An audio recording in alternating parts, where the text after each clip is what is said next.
There once was a man who had heard God's voice, who once walked in the Spirit, who once ruled by divine command, but now the throne was cold, the heavens were silent, and Saul was alone. When Saul first became king, he was humble, chosen, and anointed by the prophet Samuel. He had God's voice in his ear and the Spirit of the Lord rushing upon him. But pride crept in, disobedience followed, and Saul stopped listening until God stopped speaking. When Saul defied God's commands and offered unlawful sacrifices, when he spared King Agag instead of obeying God's judgment, the Lord rejected him as king, and the Spirit of the Lord departed from him. Samuel stopped visiting. Dreams gave no answers. The Urim, sacred stones used by priests to discern God's will, gave nothing. Saul inquired of the Lord, but the Lord did not answer him, not by dreams or by Urim or by prophets. 1 Samuel, the 28:6. The God who once spoke was now silent. So what did Saul do?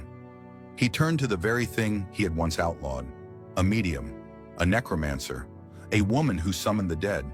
He disguised himself, crept through the night, and sought help from the darkness.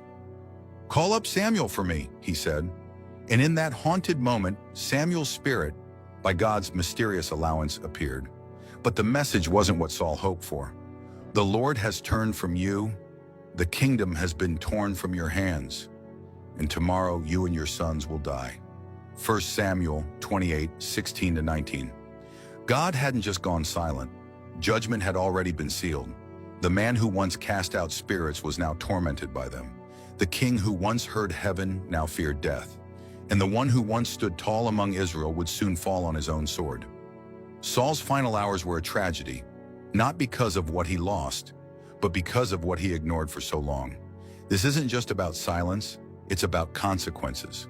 When we repeatedly reject God's voice, we risk becoming deaf to him entirely. God is patient, but his warnings don't last forever. There comes a moment when grace is no longer ignored, but removed. Saul didn't fall in one day. His fall was slow, layered, and filled with ignored chances.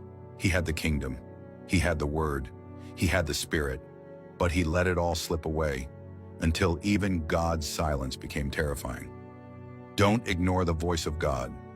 When God speaks, listen quickly. When he corrects, repent deeply. When he warns, change immediately. Don't let pride rob you of his presence. Don't let stubbornness cost you your calling. God's silence isn't weakness, it's judgment withheld.